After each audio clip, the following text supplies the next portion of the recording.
Hi, I'm Matt Collins. I'd like to welcome you to Bob Weber Auto Mart on Douglas Avenue here in Racine, across from Douglas Park. We specialize in 1-year-old, low mileage, almost new cars. And if you'd like to stop by and see them, or see them on our website, bobweberautomart.com, we could save you between $5,000 and $10,000 on your next almost new car purchase.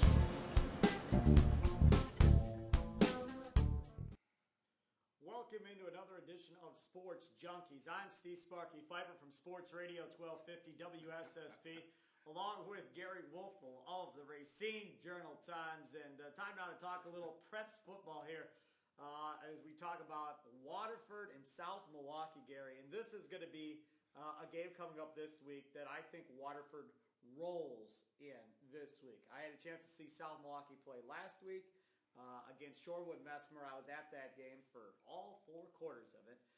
And South Milwaukee turned over the ball some. Shorewood Messmer had opportunities, but at the end of the day, South Milwaukee holds on. And a big penalty there in the 4th quarter really cost Shorewood Messmer because of the coaching staff that allowed South Milwaukee to go up 8.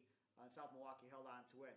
Big win for South Milwaukee, but I think it ends here. Waterford gets the win. I missed it. What did you say? Yeah. We're having audio difficulties, and we got to speak louder than normal. So if this blurs you out at home, sorry about that. But yeah, Waterford's playing great. Remember when they started out 1-2? Yep. And there was concern in Wolverine Nation. But Bakken says he likes playing a tougher non-conference. He told us that at the beginning of the year. Yeah, absolutely, and it's paid dividends. And they have shut out 3 of their last 4 opponents. Okay, the one team that they didn't was Delavan Darien, and that was kind of deceptive because Waterford had a huge lead, and then they started throwing the ball up. They scored a few touchdowns, but Waterford's playing at a very, very high level. And then the guy I think who's stirring the straw for the Wolverines right now is Jake Bauer, their senior running back. Get this. First 5 games, he had 1 100-yard game, okay? 5 straight now since then. Well, I think that talks about the offensive line, too. Yeah. Because Bauer was a good running back last year. Mm-hmm. Remember, that offensive line, I think, was maybe a little bit beefier last year than they are this year. And that offensive line maybe is starting to come together now. Yeah, get this. This is what he's done the last 5 games. 110, 162, 148, 172, 147. He's got 8 touchdowns in that span. Here's the thing I really like about Bauer, though. He has carried the ball 196 times, 2 fumbles. That's awesome. Ball security. Yeah. So, I mean, hats off to him. And defensively, they have a guy named Giannis Skapanakis. Get out of here. No, they don't. And guess what his nickname is? You'll like this. What? The Greek Freak. Yeah, right. Get out of here. Just like the Milwaukee Bucks rookie forward from Greece. So, yeah. And he's a big-time player. He's one of their players, best defense linemen, if not the best defensive player on the team. All right, you got St. Cat's coming up against what I'm assuming is a small town. When the name of the school is Westfield area, that means it's probably not a very large metropolitan area would be my guess. So Westfield area against St. Cat's. I'll take St. Cat's. Well, you know what? I told you about Poinette last week that they had more women men. Sorry, Sparky. This week, no dice. No dice? You don't want to go to Westfield unless you have to. St. Westfield? Catherine has to go there. Yeah, okay. So it should be good, though. Again, some numbers on St. Catherine's. In the last 6 games, this is how many points they scored, okay? 43, 63, 38, 64, 49, 35, total 292. Do the math, Wiz. What do you think that averages? I'll say 45 points. Not bad. 48.6. Yep. They are lighting it up on offense. They have only allowed, I think, 35 points in that last 6 games. Now, Westfield can score too now. They can score. Now, so this could be a high-scoring game. Yeah, I would suggest everybody gets to the game real early. There's going to be scoring, right from the get-go. You think people are going to Westfield? Absolutely. There's going to be a strong contingent of How Angel far fans. away is Westfield? It's about 2 hours. 2 hours? Hey, when you're 2 hours? When you're a fan, you'll go a long ways to support your team. To Westfield? What is in Westfield? Wait a second. If your son or friend or alumni were playing, you'd go too, wouldn't you? Somebody's got to be showing it on the internet somewhere. Isn't the Journal-Times streaming it or something? Aren't you guys going to Westfield for the game? Not me. No?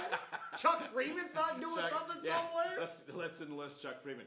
They getting back to Westfield, they are very high pointing. They scored 42 points in 3 of the last 4 points, so our last three of the last 4 games. So yeah, there could be a lot of points scored here, and you're not going to be at the game. I'm not going. I'll be in Vegas. So you enjoy Westfield.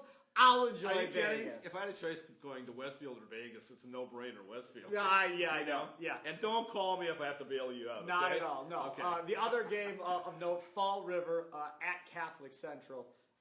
And this is interesting because you have the experienced playoff team, and obviously Coach Aldrich, yes. And everything that they've done year in, year out. They go to the playoffs. They win in the playoffs. That's what they do. The other team, Fall River, is undefeated, is the top seed, but they just got their first playoff victory last week. So this is not a playoff-tested program by any stretch of the imagination, even though they apparently, according to WIAA, are the best team in the bracket.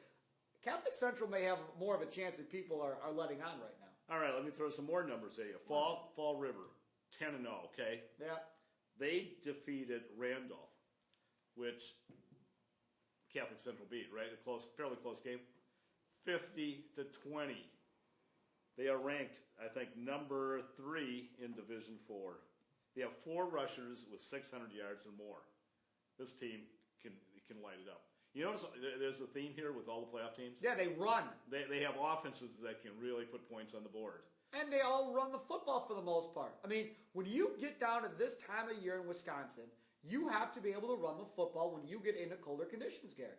I mean, look, Racine Horlick, they want to spread the football out and throw it. And I thought they'd beat Badger, and Badger took it to them. But, I mean, again, what does Badger do? Pound the football, play defense. And that seems to be the common trend right now. But the other thing about Waterford's another team. Oh, I totally Run agree. the football. St. Cat's, 2 great running backs. Yeah, you got to at the high school level have a potent running game. But, they have won, we're talking about Catholic Central here, 5 of the last 6 games. Their only blemish was the St. Catherine's. Right. So they really, really have turned around this program from the start of the year, very similar to last year. But Fall River looks really good. I'd be a little surprised if they could pull this one off. So we'll do this again next week. Another edition of Sports Junkies. He is Gery By the way, Woelfel. what are you picking? This game? Yeah. We got to have you on. I'm going to take Fall River. I am too. Reluctantly. I'm a big... The Randolph stats sold me on it. It is. They're a very good team. So I think Waterford advances, St. Catherine's advances, and hopefully Catholic Central can as well. You were perfect last week, so I'm just going to ride your coattails. Last week? Come on. You were perfect last week, yeah. He is Gery Woelfel. I'm Steve Sparky Fifer. Thanks for tuning in to another edition of Sports Junkies here at RacineSportsZone.com.